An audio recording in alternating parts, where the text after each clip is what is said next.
اگلا ہمارا جو ہے وہ ہے المسلۃ السادسہ، واما شرط المس علی الخفین، وہ کہتے ہیں جہاں تک خفین پر مس کرنے کی شرط ہے، یار دیکھو میں سب لوگوں کو یہ کہوں گا کہ اگر آپ لوگوں کے پاس ہارڈ کاپی میں کتاب نہیں بھی ہے نا، کم از کم پی ڈی ایف کھول کے رکھو، بہت مدد حاصل ہوتی ہے، اس طرح بتوں کی طرح سننے کا کوئی فائدہ نہیں۔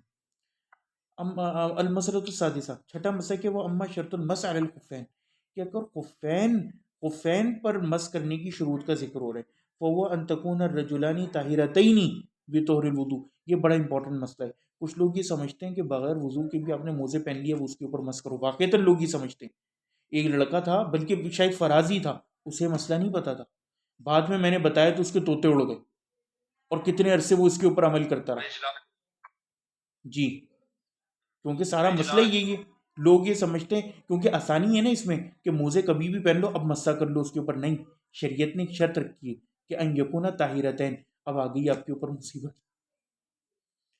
واما شرط المس علی الخفین، تو کہتے ہیں کہ آپ کے پاؤں طاہر ہوں بطہر الوضو، طاہر سے مراد یہ نہیں بڑی پاکی، چھوٹی پاکی بھی، یعنی کہ آپ نے وضو کیا ہو اور بغیر ٹوٹے موزے پہن لیے ہوں ٹوٹنے سے پہلے۔ اب اگر آپ کا وضو ٹوٹے گا تو آپ کے لیے مس کرنا جائز ہے۔ اور ایک اور مسئلہ اس کے اندر یہ ہے کہ مس کی مدت پہلے مس سے شروع ہوگی، یعنی فار ایگزامپل آپ نے فجر میں وضو کر کے موزے پہن لیے، ٹوٹ گیا آپ کا وضو، اب آپ موزے پہنے رہے، اب آیا ظہر کا وقت 1 بجے، اب آپ نے جب وضو کیا تو مس کیا، یہ آپ کا پہلا مس ہے، اب آپ کا ٹائم ظہر ٹو ظہر شمار ہوگا، فجر ٹو فجر نہیں، یہ بات بھی سمجھ لیں۔ اچھا جی، وذالک شیء مجمع علیہ الا خلافا شاذا، وہ کہتے ہیں اور یہ ایک ایسی چیز ہے جس کے اوپر مجمع ہو گئے، لوگ جمع ہو گئے سوائے ایک دو شاذ آ رہے کے۔ وقد رویہ عن ابن القاسم عن مالک، اور روایت کیا کہ ابن قاسم نے امام مالک سے، وذکرہ ابن لبابہ فی المنتخب، اور ابن لبابہ نے منتخب میں نقل کیا، وانما قال به الاکثر لثبوت بحدیث المغیرہ، اور اکثر نے اسی قول کو وہ اختیار کیا حدیث مغیرہ کی ثبوت کی وجہ سے۔ وغیرہ اذ اراد ان ينزع الخف عنه فقال علیہ السلام، کہ جب انہوں نے رسول اللہ کے موزے اتارنے کی کوشش کری تو رسول اللہ نے کیا فرمایا، دعہما، انہوں چھٹ دو، فانی ادخلتہما، بس بے شک میں نے ان کو داخل کیا تھا، وہما طاہرتان، جبکہ یہ دونوں طاہر تھے۔ حدیث صحیح رواہ البخاری و مسلم، والمخالف حمل هذه الطہرہ علی الطاہرہ اللغویہ، وہ کہتے ہیں البتہ جو مخالف پارٹی ہے نا، اس نے ایک گیم کھیلا ہے کہ اس نے طاہر کو بڑی پاکی کے اوپر محمول کیا ہے، مش علی الوضوء۔ واختلف الفقہاء من هذا الباب في من غسل رجليه ولبس خفيه ثم اتم وضوءه هل يمسح عليهما، وہ کہتے پھر فقہاء کا اختلاف ہو اس باب میں کہ جس سے ہم نے پاؤں دھوئے اور پھر خفین پہن لیے، ثم اتم وضوءه هل يمسح عليهما، اور پھر وہ اپنا وضو جب مکمل کرے تو کیا وہ ان کے اوپر مس کرے یا نہیں۔ فمن لم یرا ان ترتیب واجب، سمجھے، تو جس کسی نے ترتیب کو واجب گردانا، جو ہم نے آج بھی پڑھا سورہ مائدہ کی آیت میں کہ تیمم میں بھی ترتیب شرط ہے، ورانت طہارت تصح لکل عدو قبل ان تکمل الطہارہ لجمیع الاعضاء قال بھی جواز ذلك۔ تو آپ وہ عبارت تھوڑی غلط پڑھے ہیں، کون سی؟ فمن لم یرا، جو نہیں دیکھتا ترتیب واجب، صحیح ہے صحیح ہے صحیح صحیح، جزاک اللہ خیر۔ فمن لم یرا ان ترتیب واجب، تو جو کوئی ترتیب کو واجب شمار نہیں کرتا، ورا ان الطہارہ تصح لکل عضو قبل ان تکمل الطہارہ لجمیع الاعضاء قال بھی جواز ذلك، تو جو کوئی یہ کہتا ہے اور یہ سمجھتا ہے کہ طہارہ جو ہے وہ ہر عضو کے لیے جائز ہے اس سے پہلے کہ آپ تمام تر اعضاء کو دھو، یعنی کہ کہیں سے بھی شروع کرو، پاؤں پہلے دھو لیے، ہاتھ پہلے دھو لیے، منہ بعد میں، یا منہ آخر میں، ہاتھ پہلے پاؤں بعد میں، تو وہ کہتے ہیں کہ ان کے نزدیک اس طرح مس کرنے میں بھی ہے کہ کبھی بھی مسح کر لو، پہلے مسح کر لو بعد میں باقی اعضاء دھو لو۔ ومن رأى ان ترتیب واجب، اور جو کوئی کہتے ہیں کہ ترتیب واجب ہے، وانه لا تصح طہارۃ العضو الا بعد طہارت جمیع اعضاء الطہارہ لم یجز ذلك، اور جو یہ کہتا ہے کہ طہارت ترتیب واجب ہے، وہ یہ کہتا ہے کہ عضو کی طہارت اس وقت تک صحیح نہیں ہوتی سوائے جب تک آپ بقیہ اعضاء کو دھوکے ترتیب سے نہ دو.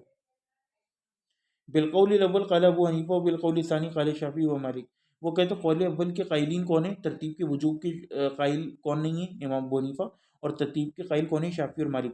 الا ان مالک لم يمنع ذلك من جہت الترتیب. البتہ امام مالک جو ہیں وہ اس کو جہت ترتیب کی وجہ سے نہیں منع کرتے. وانما منعه من جہت انه يرى ان الطهارة لا توجد للعضو الا بعد كمال جميع الطهارة.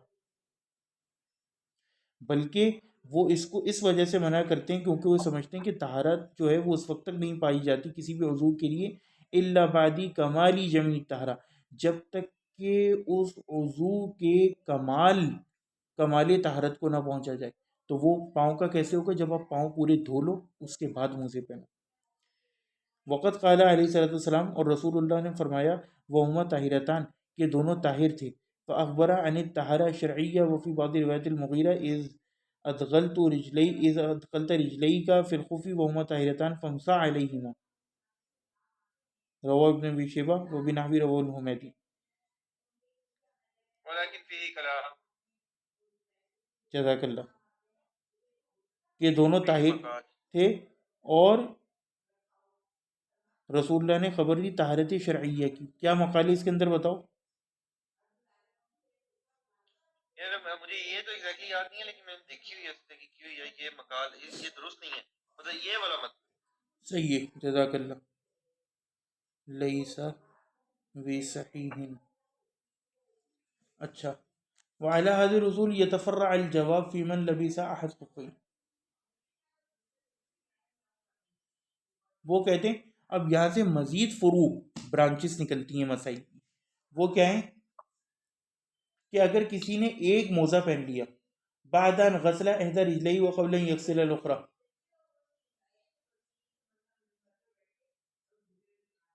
اب دیکھیں کتنا امپورٹنٹ مسئلہ ہے، بہت امپورٹنٹ مسئلہ ہے. اگر ایک بندے نے ایک پاؤں دھویا اور موزہ پہن لیا، اب دوسرا پاؤں دھویا اور دوسرا موزہ پہنا، تو اب جب اس کا وضو ٹوٹے گا تو وہ مسح نہیں کر سکتا امام مالک کے نزدیک. کیوں؟ کیونکہ امام اعظم امام مالک کہتے ہیں کہ پہلے طہارت مکمل ہو وہما طاہرتان، اس کے بعد موزے پہننے کا عمل ہے. ابھی تو آپ کا وضو ہی مکمل نہیں ہوا تھا، آپ نے موزہ پہن لیا ایک پاؤں پر. پوائنٹ سمجھے؟ بڑا باریک پوائنٹ ہے. لا يمسح على الخف لانه لابس للخف قبل تمام الطهارة وهو قول الشافعي واحمد واسحاق. اور یہی قول شافعی احمد و اسحاق کا. وقال ابو حنیفہ والثوری والمزی والطبری وداؤد، اور باقی لوگوں نے ثوری، ابو حنیفہ، المزی اور طبری اور داؤد نے کیا کہا یجوز له المس، کہ اس کے لیے مس جائز ہے. وبی قال جماعہ من اصحاب مالک منهم مطرف وغیرہ، اور جماعت مالک نے، اصحاب مالک نے بھی، ایک جماعت نے مطرف وغیرہ اس میں شامل ہے، انہوں نے بھی یہی رائے اختیار کی. وكلهم اجمعوا انه لو نزع الخف الاول بعد غسل الرجل الثانيه ثم لبسها جاز له المس. وہ کہتے ہیں اور وہ سب اس بات پر مجمع ہوئے کہ اگر کوئی موزہ پہنے اور اتار دے اور اب دوسرا پاؤں دھوئے اور اب ان کو پہنے جاز له المس، تو اس کے لیے مس جائز ہے. جبکہ ہم نے شرط کیا پڑھی تھی کہ اگر کوئی بندہ موزہ اتار دے تو کچھ علماء کے تحت تو وضو ہی ٹوٹ جاتا ہے، اور کچھ کے تحت اگر ان کو فوراً دھو لے، جس میں موالات کا بھی مسئلہ تھا، تو وہ وضو اس کا چلتا رہتا ہے، باطل نہیں ہوتا. البتہ موزہ اگر اس پر بھی پہنے گا تو اب اس کے اوپر مس نہیں کر سکتا، اس کے لیے پورا وضو کرنا پڑے گا اوپر سے لے کے نیچے تک. وَهَلْ مَنْ شَرَطَ الْمَسْحَ عَلَى الْخُفِّ أَلَّا يَكُونَ عَلَى الْخُفِّ آخر عن مالک فیہ قولان.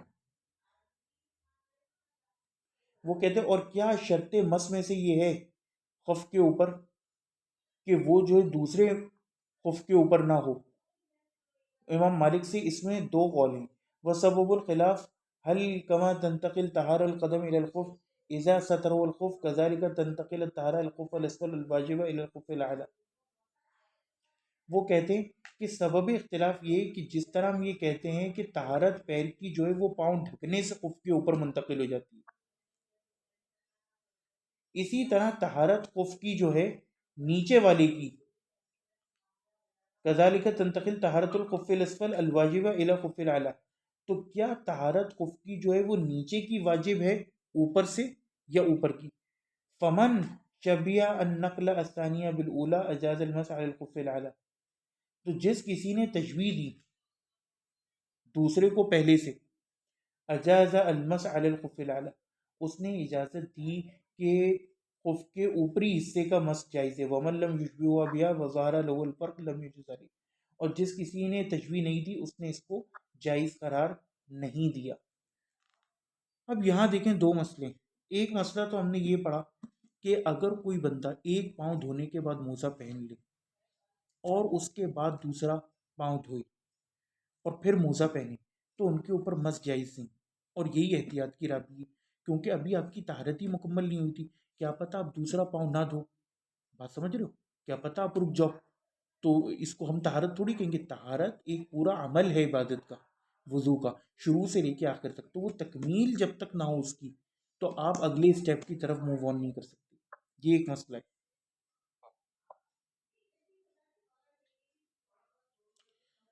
تو یہ مسئلہ جو ہے نا، اب اس کو پیچھے سے اگر دیکھیں، وختلف الفقهاء من حاصل فی من غسل رجلیہ ولبس خفیہ ثم اتم وضوء هل یمسح علیہما، کہ اگر ایک بندہ اپنے پاؤں دھوئے اور اپنا خف پہن لے، کوئی ایک پہن لے، ابھی دوسرا نہیں پہنا تب دوسرا حصہ دھو، تو کیا وہ اس کے اوپر مسح کر سکتا ہے؟ تو اب یہاں وہ یہ چیز کہتے ہیں کہ جن کے نزدیک ترتیبی واجب نہیں نا، سمجھے، وہ اس کے جواز کے قائل ہیں، جیسے ابو حنیفہ وغیرہ، جو ترتیب کے قائل ہیں وہ کہتے ہیں کہ وضو ہی مکمل نہیں ہوا اس کے بغیر، یہ وہ پوائنٹ ہے۔ اب آپ سمجھے ترتیب کا معاملہ اور موالات کا معاملہ کہاں تک جا کے، اسی لیے ہم کہتے ہیں کہ ایک مذہب کی پیروی ضروری ہے، کیونکہ پورے اصول چل رہے ہوتے ہیں۔ اب یہ ترتیب کا مسئلہ جس کے امام شافعی اور امام مالک قائل ہیں، اب آپ دیکھیں کہاں تک مسئلہ کی ہے، اور اسی طرح موالات میں بھی جو پہلے کئی بار بیان کر چکے ہیں۔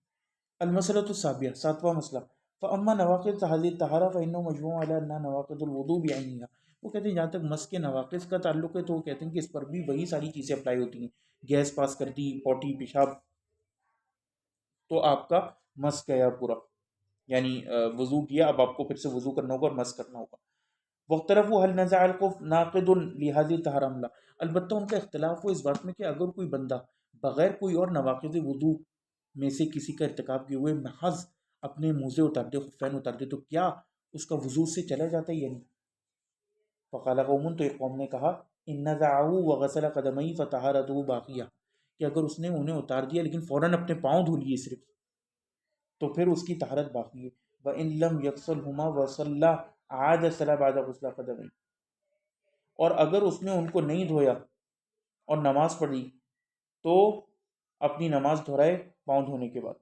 وَمِمَّنْ قَالَ بِذَلِكَ مالک وَأَصْحَابُهُ وَالشَّافِعِيُّ وَأَبُو حنیفہ الا، وہ کہتے ہیں یہی قول ہے امام مالک، امام شافعی اور ابو حنیفہ یعنی جمہور کا، الا ان مالک، ان مالکن، الا ان مالک راى انه ان اخر ذلك استأنف الوضوء على رأيه في وجوب الموالات على الشرط الذي تقدم، وہ کہتے ہیں البتہ امام مالک ایک چھوٹی سی شک بیان کرتے ہیں، اور وہ کہتے ہیں کہ جو کوئی اس معاملے کو زیادہ مؤخر کرے، 5 منٹ 10 منٹ، تو پھر وہ اپنا وضو نئے سرے سے پورا کرے، کیونکہ وہ موالات کے قائل تھے، موالات کے قائل تھے، اعلیٰ شرط الذی تقدم، اس شرط کے اوپر جو اس سے پہلے گزری ہے۔ جبکہ امام اعظم ثانی امام شافعی رحمہ اللہ اور امام ابو حنیفہ کے نزدیک اگر کوئی 5-10 منٹ بھی موزے اتارنے کے بعد پھر آخر میں پاؤں دھوئے، ایسی جا کے دھولے بعد میں، سمجھے، ایک مسجد بڑی ہے، بہت بڑا احاطہ ہے حرم کا، اس نے مطاف میں ہی موزے اتار دیے، اب وہ ٹک ٹک ٹک ٹک چل کے جا رہے بوڑھا، اسے 10 منٹ لگیں گے وضو خانے تک پہنچنے میں، 5 منٹ، اب وہ وہاں جا کے صرف پاؤں دھوتا ہے،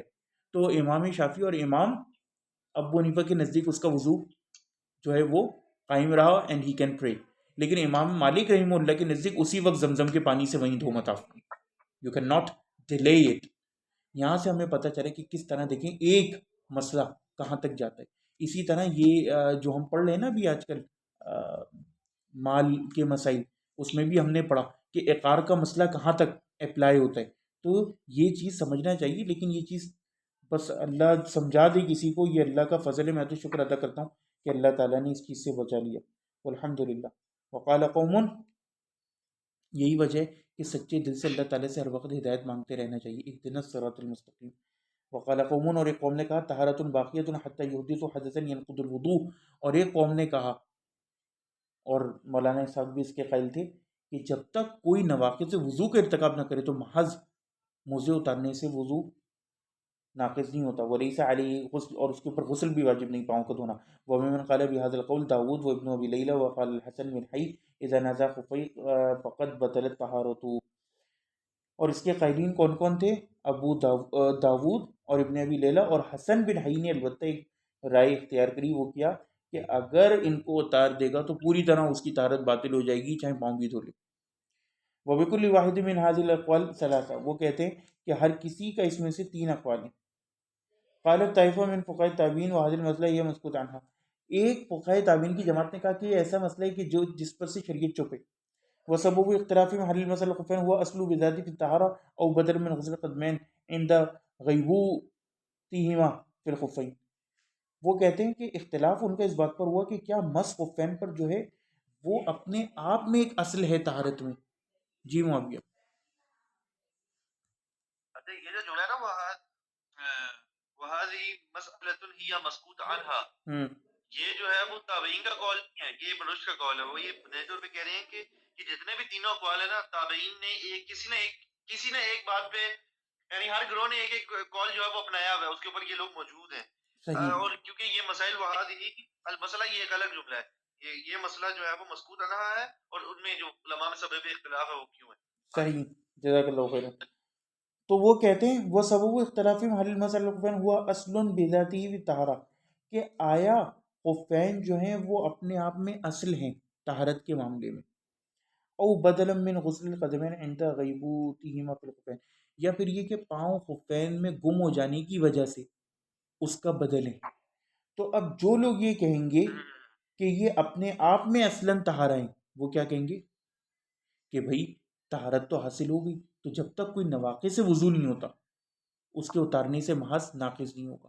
اور جو یہ کہتے ہیں کہ اس کا خفین میں گم ہو جانا پاؤں کا اصل ہے، تو کہیں گے کہ اب تو کیونکہ پاؤں مکشوف ہو گئے، انہما مکشوفان، تو اب آپ نے غسل کرنا ہے ان کا. فَإِن قُلْنَا هُوَ أَصْلٌ بِذَاتِهِ فَالطَّهَارَةُ بَاقِيَةٌ وَإِن نَزَعَ الْخُفَّيْنِ، وہی بات کمن قطعت رجلاه بعد غسلهما، جس طرح ایک بندے کے پاؤں کٹ جائیں تو اس کا غسل باقی رہتا ہے.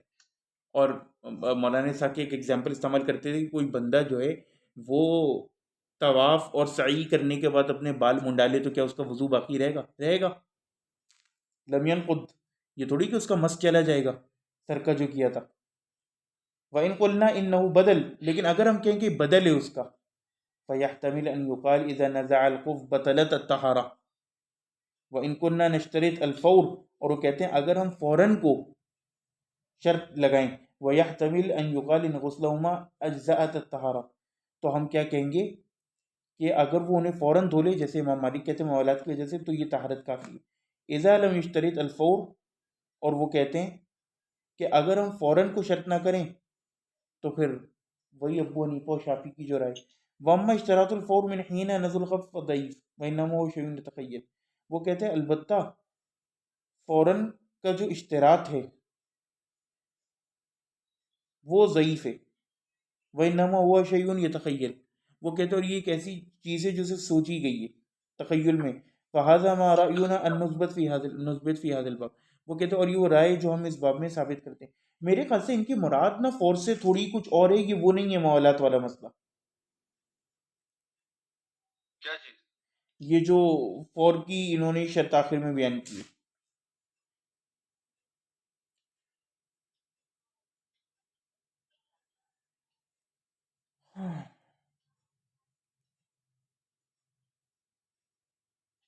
موالات مسلسل تو نہیں تھا نا، موالات اور فوراً میں فرق تو ہے نا. بیان کرو. یعنی مثلا موالات میں خاطر خواہ وقت نہ گزرا ہو، فوراً کا مطلب ہے لٹرلی فوراً. اچھا ہاں میں سمجھ گیا، وہ یہ کہنا چاہ رہے ہیں کہ جن لوگوں نے یہ کہا موالات ایک الگ مسئلہ ہے من حیث الموالا، فوراً میں بیسکلی کچھ لوگوں نے شرط یہ لگائی کہ اگر تو کوئی بندہ اتارتے ہی دھو لے تو ان کے نزدیک جو ہے باطل نہیں ہوتی، یعنی ان کے نزدیک اصلاً نہ پاؤں کا غائب ہونا وجہ ہے، نہ موزہ ان کے نزدیک اصلی طہارہ ہے. بس وہ یہ کہتے ہیں کہ جیسی اتارا اگر فوراً دھو لیا تو کافی ہے. باقی موالات کا مسئلہ اپنی جگہ قائم ہے، وہ الگ ہے جو ابو حنیفہ اور ان کا اختلاف ہے امام مالک کا. وآخر دعوانا